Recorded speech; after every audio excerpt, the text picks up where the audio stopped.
우리가 어릴 때 가지고 놀던 장난감 중에 하나가 있어요. 오뚜기입니다.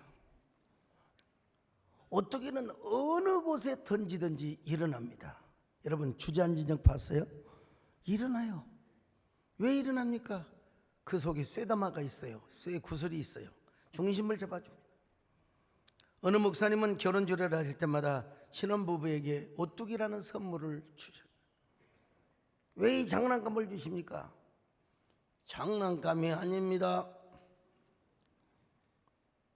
이 세상에 부부로 살아가는 그분이 경상도 목사님이신데, 때론 부딪혀서 다툴 수도 있고 역경에 넘어져 주저앉을 수도 있어요.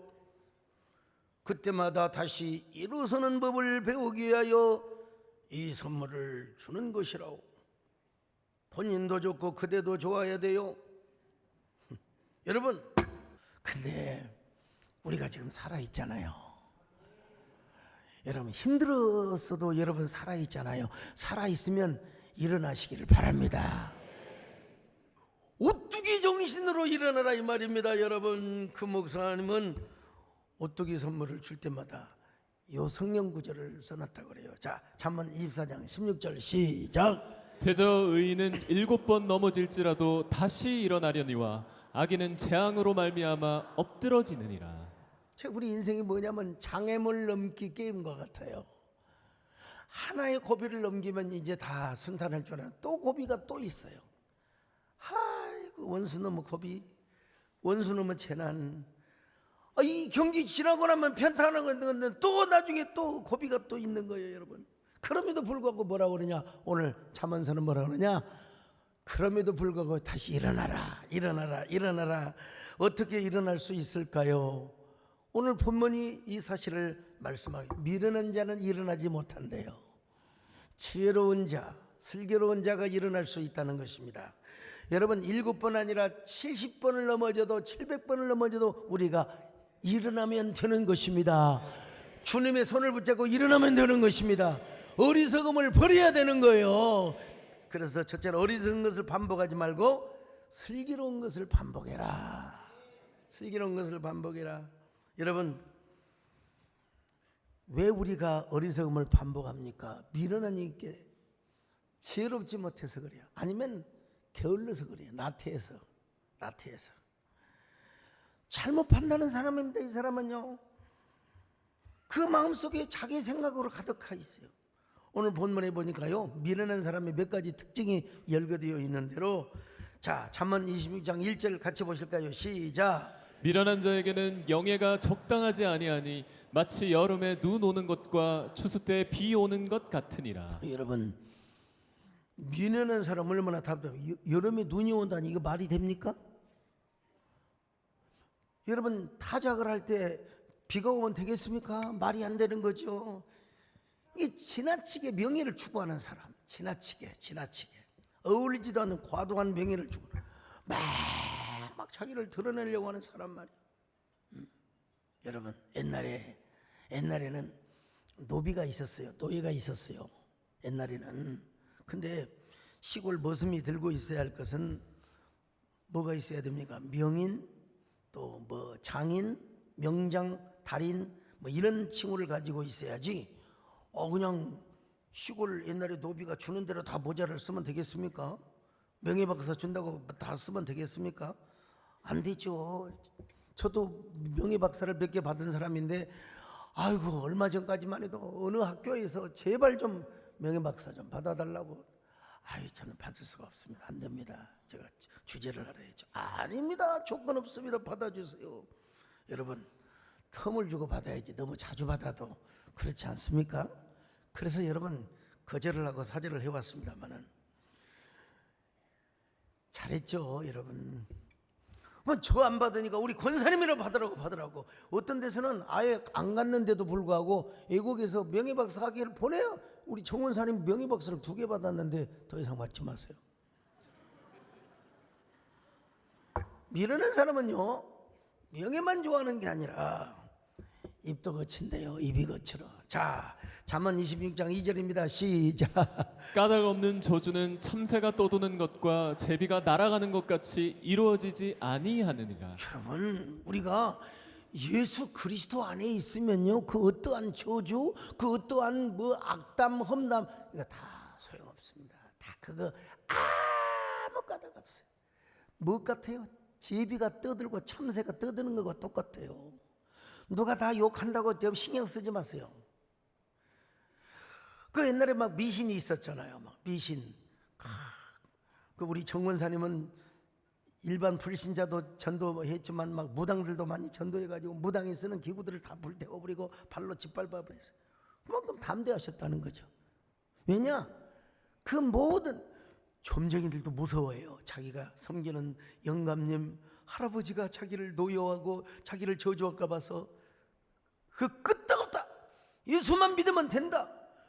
여러분, 예수 안에서 모든 생명의 법이 있는 줄로 믿습니다. 오늘 본문도 저주를 뭐라고 하냐, 떠드는 참새와 저 전봇대에서 우는 제비와 같다는 것입니다. 옛날 여러분 시골에서 제비가 어디다 집을 짓습니까? 처마 밑에다가 집을 짓잖아요. 제비집도 안 봤어요? 포천에도 옛날에 지었잖아요. 기와집에다. 근데 우리 집 참새는 너무 방정 맞아가지고 처마 좀 안쪽에다가 집을 지어가지고 똥을 싸먹고 마당으로 떨어져야 되는데, 뚫방으로 떨어져야 되는데, 뚫방 아세요? 우리 마루에다 떨어지는 거예요. 이놈 뭐 방정 맞은 제비가 똥을 쭉 빨래줄에 가서 쌀려. 집 앞에 싸니까 마루에 떨어질 거 아니겠어요? 그걸 왜냐면 제비똥을 치울 때마다 저런 썩을 놈은 제비 그냥 우리 아버지가 또 그냥 뭐 해줄 게 없어가지고 그것밖에 보다는 지게작대기로 가서 제비집을 싹 갖다 헐어버리는 거예요. 그러면 제비가 온갖 욕을 다해요. 저런 소새끼 강아지 새끼 막 그냥 영감태기 막 얼마나 시끄럽게 하는지 막 지지배배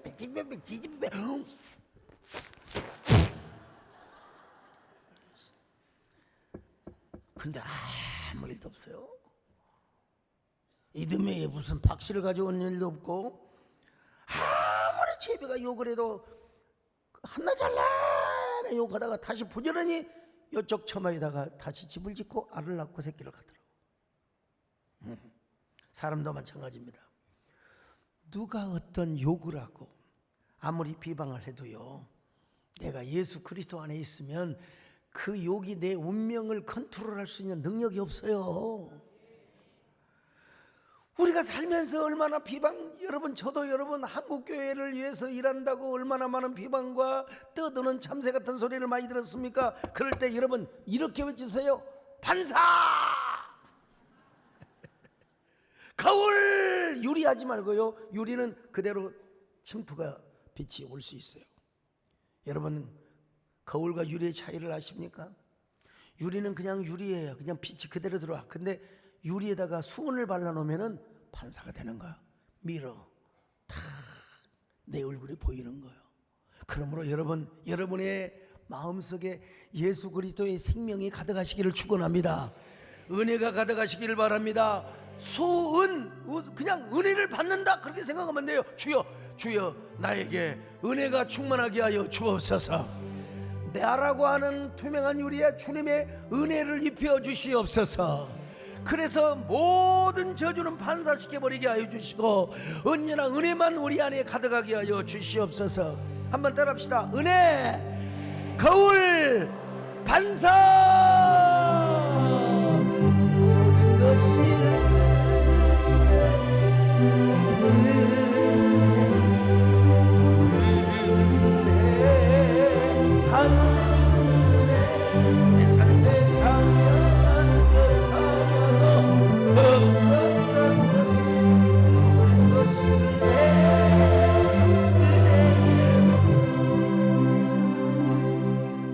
여러분도 남 욕하지 마세요. 욕하는 내 입만 추잡해지고 거칠어지는 거예요. 여러분, 이런 미련한 사람에게는, 이런 조악한 사람에게는 뭐가 약이냐. 자, 한번 26장 3절 보실까요? 시작. 말에게는 채찍이요 나귀에게는 재갈이요 미련한 자의 등에는 막대기니라. 결국은 미련한 자, 말이 됐든 고집이 센 사람이 됐든 간에 막대기 회초리가 필요하다는 것입니다.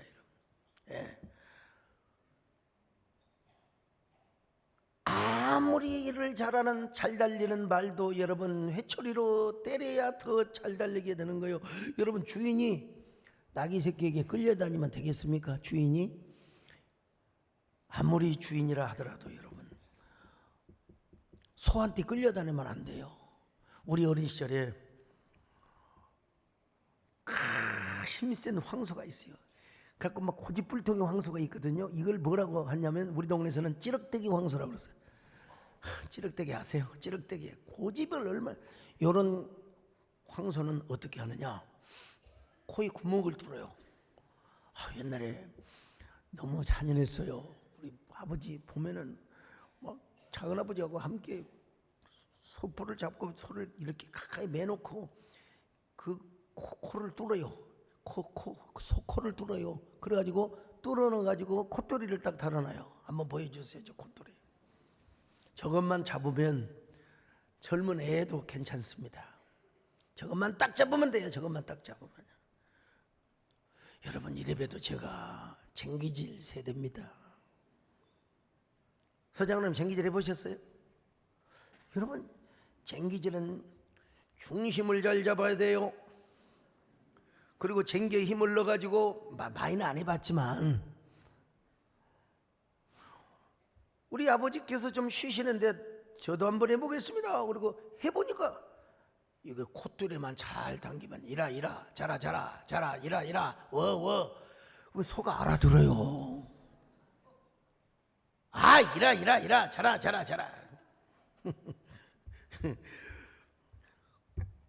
절대로 콧뚜레만 잡으면 여러분 황소가 어떻게 할 수가 없는 거예요. 그런 것처럼 여러분 우리가 미련한 사람을 이기는 건 간단하다는 겁니다. 말려들지 말아야 된다는 거예요. 끌려가지 말아야 된다는 것입니다. 오늘 4절은 뭐라고 말씀합니까? 미련한 자리에 한 말, 그 말 자체에 대꾸도 하지 마라. 끌려가지 마라 이거예요. 혹시 대꾸할 일이 있으면 간단하게 해라 이 말이에요. 간단하게. 미련한 자라 알아들을 수 있을 정도로 간단하게 말하라. 자, 26장 5절입니다. 시작. 미련한 자에게는 그의 어리석음을 따라 대답하라. 두렵건대 그가 스스로 지혜롭게 여길까 하노라. 우리 주변을 보면은 참 미련한 사람이 있습니다. 미련한 사람. 주인에게 공로를 막 돌려드려야 되는 지가 모든 영광을 가로채요.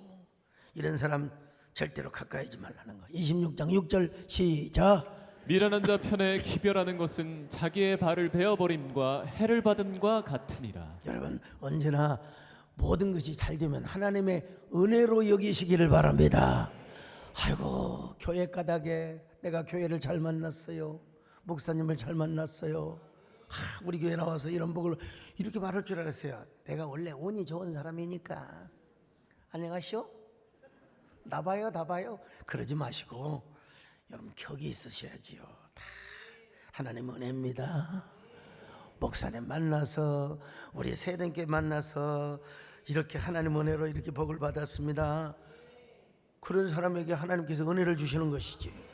잠언 26장 8절로 10절 여러분 미련한 사람은 영예가 없다는 거예요. 자 8절로 10절 시작. 미련한 자에게 영예를 주는 것은 돌을 물매에 매는 것과 같으니라. 미련한 자의 입의 잠언은 술 취한 자가 손에 든 가시나무 같으니라. 장인이 온갖 것을 만들지라도 미련한 자를 고용하는 것은 지나가는 행인을 고용함과 같으니라. 그러니까 결국 무슨 말이냐? 미련한 자 가까이 하지 마라. 그 쓰지도 말아라 이 말이야. 고용하지도 말아라 이 말이야. 누구를 만나냐? 지혜자를 만나야 된다.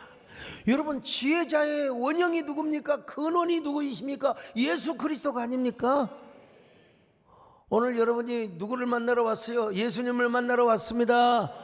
물론 예수님 어디나 계시지만 오늘 예수님께 예배하러 이 자리에 온 줄로 믿습니다. 중국 양나라의 유엽이라는 학자가 있었습니다. 문심조룡이라는 책을 써요. 문심조룡. 그 책을 통해 언어는 마음의 소리요 문자는 마음의 그림이라 이런 말을 했어요. 문심은 여기서 문학 창작이나 문학 감상, 문학 비평 등을 하는 마음의 전체적인 움직임을 문심이라고 해요. 언어를 매개체로 해서 모든 예술 활동의 정신, 감정, 영감의 매개체를 이루는 게 이게 문심이야, 문심. 예. 여러분 아무리 좋은 곡이 있어도 좋은 가사를 만나지 못하면 안 됩니다. 예. 좋은 가사를 만나야 좋은 곡이 나오는 거예요. 조룡이란 말은 무슨 뭐냐? 문학이 언어 예술이고 언어 예술이 추구하는 것은 미적 가치라는 것에 근거한 뭐야? 한마디로 상징적인 용어인데 용을 우리는 기독교인들은 별로 용을 별로 싫어하지만 옛날에 중국에서는 뭐 용이 최고였죠. 용을 조각하는 이러한 그 심정으로 문학을 구상하고 창작하는 전 과정에 있어서 세심한 주의력과 기교력 이걸 가리켜서 조룡이라고. 조룡, 문심 플러스 조룡. 여러분 이런 창작 활동을 위해서는 뭘 해야 되느냐? 많은 책을 봐야 된다는 거예요. 많은 책을. 그리고 좋은 음악을 많이 들어야 된다는 거예요. 1000개의 곡조를 다룬 이후에야 음악을 알게 되고, 그리고 1000개의 칼을 본 후에야 명금을 알게 된다는 겁니다. 예. 1000개의 곡조를 들어야 한 곡이 나올뚱말뚱할 정도로 여러분 음악이 탄생이 된다는 거예요. 1000개의 명금을 봐야 어느 것이 명금인가를 알게 된다는 겁니다. 우리가 잘 아는 소설가 이문열 씨도 소년 시절 문심조룡을 읽고 문심조룡이 자신의 어떤 인문학의 기본이 되었다는 글을 본 적이 있습니다. 여러분 어떤 사람이 지혜로운 사람이 되고 어떤 사람이 좋은 사람이 되느냐? 책을 많이 본데 오늘 아까 잠깐 제가 좀 엘보우가 아파가지고 우리 김홍선 장로님을 제 방으로 모셨는데 계속 한의사이지만 계속 연구하신대. 계속 공부한대요. 계속 공부한대. 어떻게 공부합니까? 이렇게 연구를 계속 하신다는 거예요. 네. 그래서 우리는 계속 연구하고 책을 보고 그렇게 해야 되는데 세상에서 가장 다독을 하다 보면 어떤 책이 베스트인가를 알게 되는 거. 우리는 경험적으로 알잖아요. 여러분 인류의 역사의 최고의 베스트셀러가 무엇인 줄 아십니까? 바로 성경입니다. 어느 고전이 성경보다 많이 맹자가 많이 나갔습니까? 논어가 많이 나갔습니까? 여러분 성경보다 베스트가 없습니다. 성경이 가장 위대한 베스트셀러인 줄로 믿습니다. 여러분 믿거나 말거나 여러분 역사적인 팩트니까 여러분. 근데 성경을 읽고 듣고 또 쓰고 하다 보면은 시편 119편 103절의 말씀이 내 말씀이 아닐 수가 없어요. 한번 같이 읽어봅니다. 시작. 주의 말씀의 맛이 내게 어찌 그리 단지요 내 입에 꿀보다 더 다니다. 주의 말씀의 맛이 어찌 그리 내게 단지요. 어찌 그리 내게 단지요. 공자님께서도 원래 처음부터 신동이 아니었답니다. 여러분 공자도 그에 져서 논어 수리편에서 자기가 원래는 생애지지자가 아니었다고 고백하고 있습니다. 여러분. 그는 온고이지신을 좋아해서 옛것을 통하여 새것을 배웠다는 겁니다. 거기 보면은 4가지의 그 지지자가 있어요. 하나는 생애지지. 처음부터 아주 체득한 분이 유일하게 한 분 계세요. 그분은 예수님이십니다. 여러분 하나님 아들로 오셨기 때문에 공자님도 처음에 생애지지하지 않았다는 거예요. 예. 그런가 하면 이제 학이지지. 공자님은 이제 학이지지에서 배워서 잘하는 사람이죠. 근데 이제 권위지지자가 있어요. 권위지지. 어려움이 닥쳐서 그걸 통해서 깨닫는 사람. 이것도 훌륭하죠. 그런데 어려움이 닥쳐도 배우지 않는 사람이 있어요. 권위불학자. 공자는 이 권위불학자를 가리켜서 어쩔 수 없이 이 사람은 하급 인생을 살아갈 수밖에 없다는 거예요. 노름 좋아하고 빙 좋아하고 도박 좋아하고 그래갖고 좀 미련한 사람이 되어서 어쩔 수 없이 이 사람은 불행한 삶을 살 수밖에 없다는 것입니다. 오늘 여러분, 우리는 연약한 사람이 될지언정 어리석은 사람이 되지 마시기를 바랍니다. 여러분, 지혜자가 되시기를 바랍니다. 지혜자는 뭐예요? 어려워도 주님의 옷길을 붙잡는 사람입니다. 어려울수록 완전하신 주님을 붙드는 사람입니다. 여러분, 언제나 주님의 은혜를 붙잡으시기를 바랍니다. 어리석지 마시고 주님의 옷자락을 빨리빨리 후딱후딱 잡는 저와 여러분 되시기를 바랍니다. 주여, 우린 연약함, 우린 오늘을 힘겨워합니다. 주 뜻 이루며 살기 부족함, 주여, 우린 연약함, 주여, 우린 넘어집니다. 주여, 우린 넘어집니다. 오늘 하루 또 실수합니다. 주의 큰 죄인입니다. 우린 주만 바라봅니다. 한없는 주님에게 온 세상 위에 넘칩니다. 가릴 수 없는 온 땅 위에 충만합니다. 주님만 이기리오니 우린 그 길 따라 삽니다. 그날에 우리를 이루신 주는 완전합니다. 두 번째로 지혜로운 사람은 실패를 통해서, 실패 위에서 오히려 계속 승리하는 법, 일어서는 법, 이기는 법을 배우게 된다는 거예요. 오늘 본문에서 직접적인 구절은 없지만 반추에서 볼 때, 투사에서 볼 때 이런 교훈을 줍니다. 미련한 자가 누구예요? 배우지 않는 자거든요.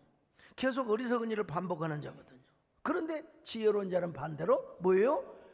어리석음을 절대로 반복하지 않아요. 오히려 실패를 딛고 일어나서 실패를 통하여 교훈을 받게 되는 거예요, 여러분. 예. 일본의 도쿄대 하타무라 요타로 교수가 인류 역사에 처음으로 실패학이라고 하는 강의를 한 거예요. 실패학이라는 거예요. 그는 실패를 딛고 일어서는 써먹는 실패학이라는 책을 통해서 실패가 뭐냐? 말 그대로 실패의 경험에서 성공의 비결을 찾는 방법이래요. 이 세상에 실패를 경험해 보지 않는 사람이 없다는 겁니다. 다 실패했어. 우리 최정영 장은 모든 게 다 형통하셨습니까? 다. 오늘 실패를 경험할 때 그 실패에서 새로운 창조의 비법을 찾게 된다는 겁니다. 그래서 실패를 해서는 안 된다거나 나쁘다고 생각하지 말고 실패한 다음에 어떻게 내가 창의적인 감각으로 어떻게 내가 승리를 할 것인가, 이걸 창조 경영하라는 것입니다. 이게 뭐냐? 실패학이라는 거예요. 실패에는 두 종류가 있대요. 하나는 나쁜 실패, 또 하나는 좋은 실패가 있어요. 좋은 실패는 새로운 일에 도전하고 성공과 발전을 위해 추진하는 과정에서 벌어지는 겁니다. 근데 나쁜 실패는 부주의, 오판에 의해서 똑같은 실패를 계속해서 반복해요. 예. 사람들 가운데 보면 10명 중에 성공하는 사람은 2명이고 실패하는 사람이 8명이래요. 식당 가게 딱 열면 2개는 성공하고 그리고 8개는 거의 실패한 확률이 많다는 거예요. 이분에 의하면요. 근데 이 80%의 실패하는 자 가운데 거기서 배우는 사람이 20%는 성공하고 또 80%는 또 거기서 또 망한다는 거예요. 이게 팔레토의 법칙이 맞아떨어지는 것 같아요. 그러므로 그는 실패는 정지가 아니라 방향을 바꾸는 의식전환이어야 한다는 겁니다. 누구나 어떤 일을 할 때, 여러분, 내가 할 때 10가지 중 8가지는 실패할 확률이 많다는 겁니다. 예. 그렇지만 그 실패 속에서 다시 성공할 수 있는 비밀이 보이게 된다는 거예요. 그걸 붙잡을 때 우리는 다시 마침내 여러분 성공하게 된다는 겁니다. 깨달아지면 아멘합니다. 1948년 옥스퍼드 대학에서 영국의 전 수상이었던 위스턴 처칠, 이 사람을 모르는 사람이 누가 있겠습니까? 영국에서 제일 좋은 옥스퍼드 대학에서 강연 주제가 뭐였냐? 성공의 비결. 영국에 뭐 수상까지 했으니까 얼마든지 여러분 수상뿐만 아니라 뭐 세계를 이끄는 그런 지도자였지요. 입추의 여지가 없이. 그리고 기자들이 막 취재를 하려고 인산인해를 이뤘어요. 그는 성공 비결을 이렇게 이야기했답니다.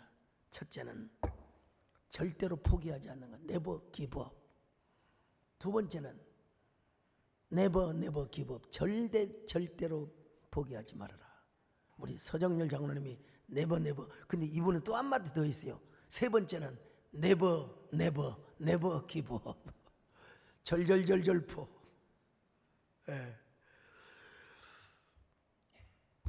지금 당장 하거나 영원히 안 하거나, 양찬일 씨가 쓴 책인데 여기 147805의 법칙이 있어요. 여러분 이게 무슨 얘기냐? 에디슨이 전구담 하나 발견하는 게 147번의 실패가 있었다는 겁니다. 라이트 형제가 비행에 성공하기까지는 세상에 805번의 실패가 있었다는 거예요. 최소한 이 정도의 실패를 경험하기 전에 실패했다고 말하지는 말라는 겁니다. 실패한 사람의 95% 이상이 중도 포기했대요. 중도 포기했대요. 여러분 저도요 젊었을 때는 만사형통하는 줄 알았어요. 와, 나에게 어떻게 오뚜기 정신이 있었는지. 합력하에 선을 이루고 안 되는 게 없었어. 다 됐어요. 진짜. 심지어는 여러분 아이 못난 부부 딱 목사님 저희는 아이가 없습니다. 안수기도 하면 빨아빨고 당장 몇 주 후에 연락이 왔어요. 아내가 드디어 입덧을 합니다. 결혼 10년째 14년째 나 진짜 뭐 이게 안 되는 일이 없어. 다 됐어. 근데 이게 나이가 먹으면서 교회가 커지면서 안 되는 일이 있어요. 지금도 애 못 낳는 사람이 2-3명 있습니다. 이거 하나님께서 저한테 좀 겸손함을 주시려고 하는지 모르겠지만은 아직도 제가 포기하지 않고 있습니다. never give up. 애 낳아야 될 텐데 제 기도 능력이 부족해서 죄송합니다. 목사님 이제 포기했어요. 나이가 있었어요. 아니 사라는 90세도 낳았어요. 포기하지 마세요. 참 제가 선수 시대를 꿈꿨죠. 총회장 시절에 우리 한국계 하나 되어야 됩니다. 기관부터 통폐합해야 됩니다. 아이고 소총회장님 하나 되지 않는데 무슨 이유가 있겠습니까? 열심히 빌어드리겠습니다. 근데 돌아서면 딴 소리 하고 있고. 참 어쩌면 거의 포기 수준입니다. 여러분 이제 제가 총회장도 아니고 사실 그렇지만 계속해서 세월이라고 하는 그 대열을 낚는 의무감이 저에게도 아직도 있어요. 여러분 아직도 있어요. 내가 멀쩡히 살아있는데 아직 기회가 오겠지, 하나님께서 때를 주시겠지라고 하긴 하지만 여러분 양창일 씨는 그의 저서를 통해서 95%는 실패한 것이 아니라 중도 포기한 것이래요. 중도 포기한 것이. 그래서 넘어져도 다시 일어서는 법을 배우는 것이 인생이라는 것입니다. 여러분 나는 여러분 이 시인을 잘 몰랐는데 쭉 검색하는 과정에서 이 시를 제가 발견했어요. 서서 자는 말. 제목 자체가 시입니다. 서서 자는 말. 내 아들은 유도를 배우고 있다. 이때 동안 넘어지는 것만 배웠다고 했다. 넘어지는 것을 배우다니 네가 넘어지는 것을 배우는 이때 동안 나는 넘어지지 않으려고 길을 쓰고 살았다. 한번 넘어지면 그뿐 일어설 수 없다고 세상이 가르쳐 주었기 때문이다. 무슨 화려한 무슨 미사 언어가 있습니까? 잠들어도 눕지 못했다. 나는 서서 자는 말. 여기서 시가 됩니다, 여러분. 시가 여기서 탄생해요. 아들아 부끄럽구나. 흐르는 물은 벼랑에서도 뛰어내린다. 밤마다 꿈을 꾸지만 애비는 서서 자는 말. 이게 시입니다, 여러분. 기가 막히고 어떻게 이런 시를 썼는지 모르겠어요. 아들 여성은 유도를 배우는데 2해 동안 승리하는 비법만 배운 줄 알았더니 넘어서서 다시 일어나는 법을 배우더라는 거예요. 애비는 지금까지 남을 넘어뜨리는 법만 배워왔는데 지금까지 넘어지면 끝장이라고 생각했는데 우리 아들은 납법을 배우다니, 구르는 법을 배우다니, 넘어져서 다시 일어나는 법을 배우다니. 여러분, 난 유도 유자도 모릅니다. 근데 유도 쭉 보면은 뭐 엎어치기, 또 빗당겨치기, 어깨로 매치기, 발다리 후리기. 저는 저게 뭐 씨름도 배운 적도 없고 유도도 배운 적도 없지만 평상시 보통 사람들한테는 다리격이가 잘 들어가요. 근데 이제 진짜 선수한테는 안 되죠. 근데 우리 유성권 장로님도 호주머니에 손 넣고 있을 때는 제가 넘어뜨립니다. 눈밭에 호주머니에 딱 손 넣고 있을 때는 딱 그냥 다리 걸기만 딱 넘어가요. 손 안 넣으면 뭐 제가 완전히 그냥 넘어지겠죠. 우리 장로님께 물어보니까 유도는 남을 쓰러뜨리는 것도 중요하지만 함께 넘어지는 것도 중요하대요. 같이 넘어져야 돼요. 넘어지는 것이 굉장히 중요하다는 겁니다. 갖다 던져버리면 모르지만은 아버지가 놀랬다는 거예요. 세상에 넘어지는 것을 배우다니. 한 번 넘어지면 그뿐인 것을 세상이 그렇게 가르쳐줬다는 거예요. 여러분, 이 세상이 그렇게 우리를 냉혹하게 만들어주지 않습니까? 세워주려는 사람보다 막 비난하고 욕하고 막 그냥 온갖 그 가짜 뉴스를 생산하고. 여러분, 격이 있어야죠. 격이 있을 때 격려하는 문화가 생기게 되는 겁니다, 여러분. 우리는 절대로 이 세상에서, 우리 교회에서 남에게 격려하는, 우리 가만히 보면 우리 장로님들, 제가 지난 목요일 날 수련회 때 이런 강의를 했어요. 격의 시대에 격의 교회를 이루자고. 우리 김무기 장로님 어디 계시나? 이분은 보면은 꼭 이렇게 다니십니다. 내가 아까 부탁했어요. 그렇게 다니지 말고 이렇게 좀 다니세요.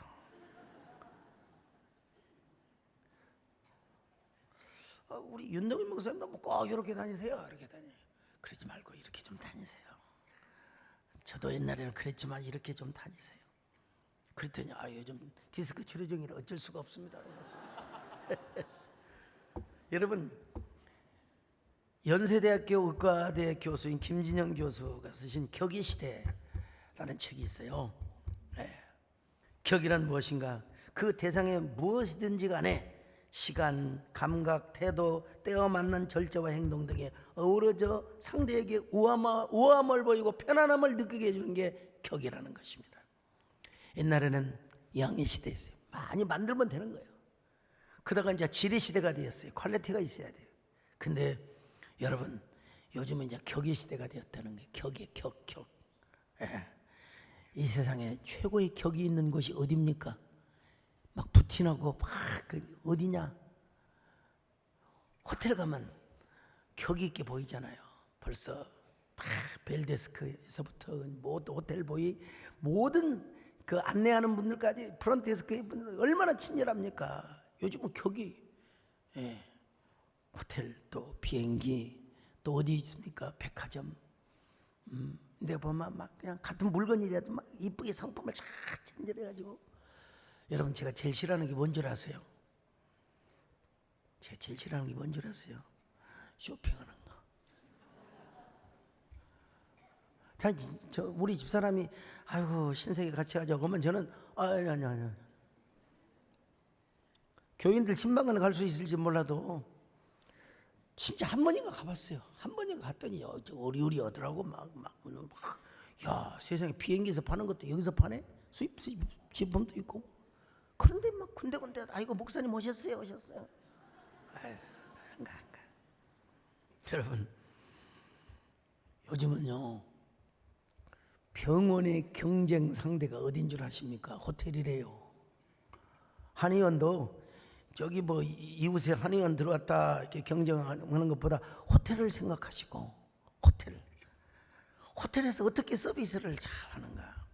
원래 호텔과 호스피탈은 같은 의원이었답니다. 근데 이게 시스템이 바뀌어지면서, 근데 지금은요 대학병원과 종합병원의 시스템이 호텔 시스템으로 바뀌어져 가고 있어요. 예, 그러자 호텔은 최고의 경쟁 대상을 어디로 삼았느냐? 바로 병원이래. 또 병원과 호텔이 서로 경쟁을 하는데 그 책이 보면 그렇게 나와 있어요. 예.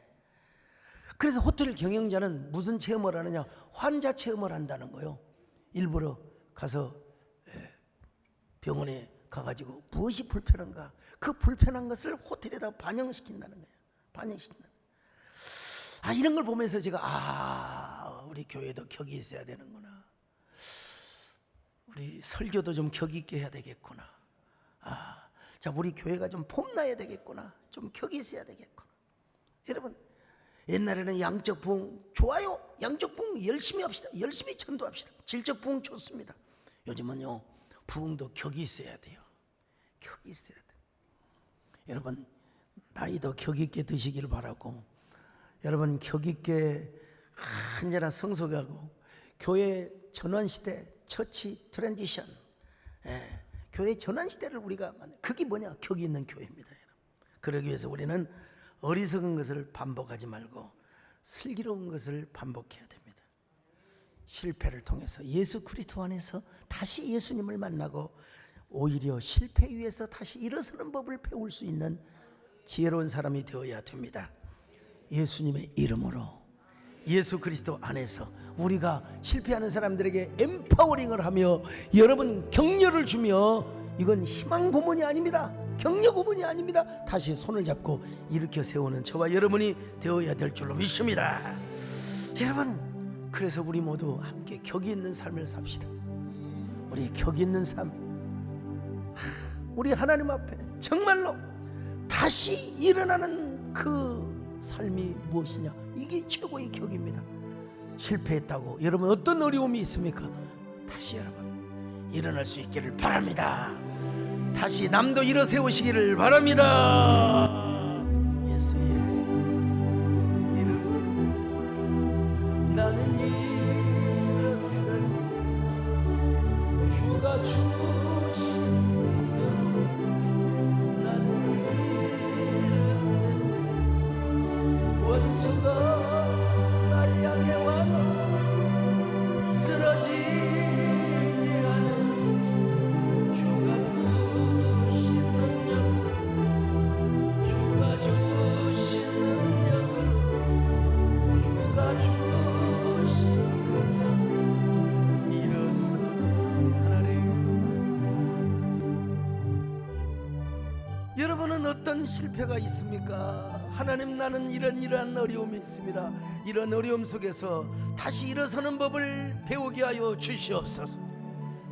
실패 속에서도 일어설 수 있는 저희들 되게 하여 주시옵소서. 하나님, 그것이 무엇인지는 모르지만 하나님 우리에게 영감을 주시옵소서. 우리에게 지혜를 주옵소서. 어리석음을 반복하지 않게 하여 주옵소서. 지혜로운 전략을 주옵소서. 성공적인 창의적인 비법을 우리에게 가르쳐 주옵소서. 기도하는 시간을 갖습니다. 주여, 우리에게 다시 일어서는 법을, 남도 일어서게 도와주시고, 이렇게 해서 우리는 언제나 품격 있는 삶을 살아갈 수 있도록 축복하여 주시옵소서.